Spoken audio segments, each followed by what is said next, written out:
tax credit has been in a state of limbo for what feels like ages now. And there has been a lot of confusion as to which vehicles qualify, how you qualify, and how much you qualify for. Well, I have some good news and I have some bad news. The good news is we officially have a list of guidance on which vehicles actually qualify for this EV tax credit. The bad news is the list is quite a bit smaller than it was previously.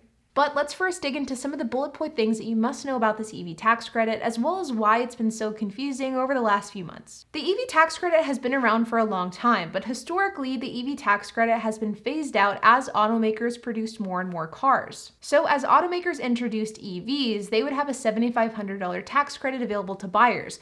But as time went on and as more vehicles were produced, the EV tax credit would get smaller and eventually phased out entirely. So if you're somebody who purchased one of the first 1,000 Teslas, you would have qualified for the full $7,500 credit because at that time Tesla hadn't met their cap yet. But if you were somebody who, let's say, bought a Tesla early last year, you wouldn't have qualified for any of that credit because at that point Tesla had met the cap, and as a result the $7,500 had been phased out for Tesla entirely. And truthfully, this tax credit accomplished exactly what it was intended to do, at least initially. It gave automakers an incentive to produce EVs, and it gave buyers an incentive to buy them. But over the years, as automakers have produced more and more EVs, the tax credit has become essentially useless because most major manufacturers had already met the cap. Which is why in the Inflation Reduction Act, which was an act that was introduced and passed last year, there were revisions and amendments made to the EV tax credit to make it much more useful to the average buyer.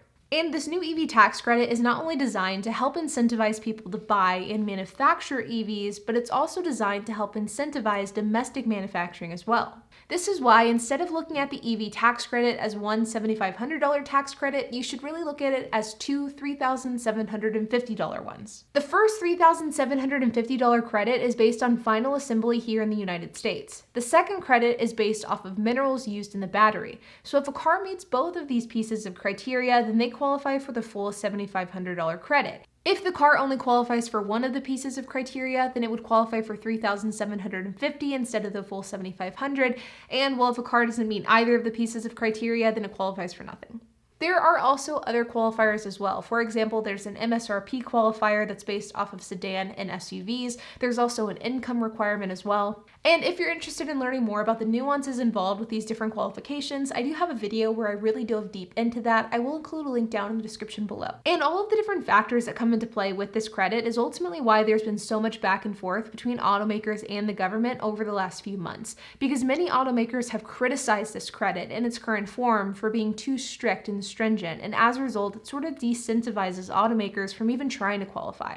But let's dig into which vehicles currently qualify as we sit here today, and keep in mind the list is quite a bit smaller than it was previously. So the current cars that qualify for the full $7,500 include the Cadillac Lyriq, the Chevy Blazer, Bolt, Equinox, and Silverado, the Ford F-150 Lightning, and the Tesla Model 3 Long Range and Performance Edition, as well as the Tesla Model Y All-Wheel Drive, Long Range, and Performance. And the cars that only qualify for half the credit, so $3,750, include the Ford Mustang Mach-E, as well as the E-Transit, and the Tesla Model 3 Standard Range Rear-Wheel Drive. Here you can see a full list of the included vehicles. In my research, the best source by far to find a full completed list is electric.co, so I will include a link to that in the description below. But this full list is quite a bit smaller than what it used to be. In fact, we can see a full list of the cars that were previously available versus the ones that are currently available. There were also some vehicles that had previously qualified for the full $7,500, but now only qualify for the half credit, including the Tesla Model 3 Rear-Wheel Drive. As for plug-in hybrids, there are still a few vehicles that qualify for that credit. The Chrysler Pacifica plug-in hybrid, the Ford Escape plug-in hybrid, the Jeep Grand Cherokee 4xe, and the Wrangler 4xe, as well as the Lincoln Aviator Grand Touring and the Lincoln Corsair Grand Touring. You can see the breakdown of which ones of these vehicles qualify for the full $7,500 versus which ones qualify for only the $3,750. Now, there are a few things that you should know about this credit. First and foremost is that this list is not set in stone. Now, the requirements that automakers must meet in order to qualify probably won't be changing, especially after the discourse that the government has been having with automakers over the last 6 months or so. But where I think that this list could change is if automakers take steps to take an otherwise unqualified vehicle and make it a qualified one by either changing the way that the batteries are produced or changing the production location. And while I'm certainly not going to be holding my breath that any specific vehicles are going to be added or taken away from this list, I do think it's something that could happen, and it's something I'm going to be keeping an eye on. But like any type of tax scenario, I always encourage anybody who's wanting to take advantage of tax credits or anybody who's buying a car specifically for a tax benefit, you should first consult an accountant. That's what I do, and I encourage everyone to do the same. Another thing that's very important to keep in mind is how this EV tax credit is going to benefit you in your specific financial situation. Because the reality is a lot of these types of tax credits tend to benefit higher income earners that actually owe come tax season rather than that person that gets a refund. I'll keep my explanation a bit vague because I'm certainly not an expert when it comes to tax credits, and I do encourage you to talk to an accountant.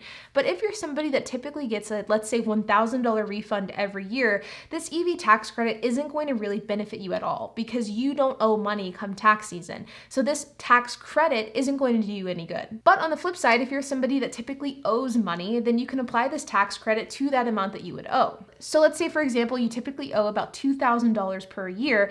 Well, you would be able to bring that tax liability to zero through this EV tax credit because it would apply $2,000 of that $7,500, erasing the amount that you would owe. But there is that $5,500 difference. So you bought this EV for that $7,500 tax credit, but only $2,000 of that was applied to your actual taxes. In this case, it's not like you get a $5,500 check for the difference. The rest kind of just disappears. So the only way that you will be able to get the full 100% benefit of the $7,500 EV tax credit is if you're somebody that owes $7,500 or more on your taxes. Otherwise, the amount that you'll actually benefit from will depend on how much you owe. But next year, this could change, and this benefit could be applied at the point of purchase.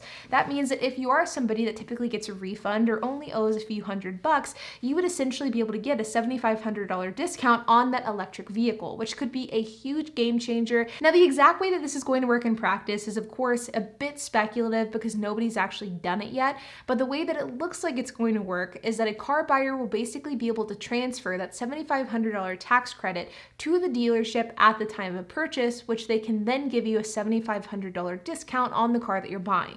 This means that your normal American that may not owe thousands of dollars come tax season will actually be able to benefit from this tax credit, which will be huge. So if you're somebody who's wanting to buy an EV and you're typically not somebody that owes a ton on your taxes, I would encourage you to wait until 2024 because that's where this EV tax credit will have a widespread impact on the average buyer.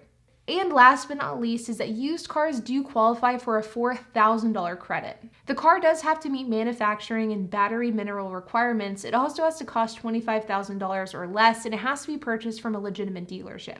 And because of these parameters, there's only a few vehicles that actually qualify for this used EV tax credit. But if you're somebody that's wanting to buy a used EV, this is something to keep an eye on. There is also this new, somewhat useful tool that the government released, which allows for you to see and search specific cars and whether or not they're eligible and for how much. I'll include a link to this down in the description below as well. But with that being said, you guys, I hope that you enjoyed this video. I know that these EV tax credits can be confusing, and I'm sure that they will change a little bit here and there throughout 2023. I will, of course, keep you guys updated as we get new info and as we head into 2024, and hopefully these discounts can be applied at the point of purchase. But like always, if you have any questions, comments, if you have anything to add, I would love to hear it, so make sure to leave a comment down below. And while you guys are at it, make sure to hit the like button, hit that subscribe button, and hit the notification bell, and I will see you guys in the next video.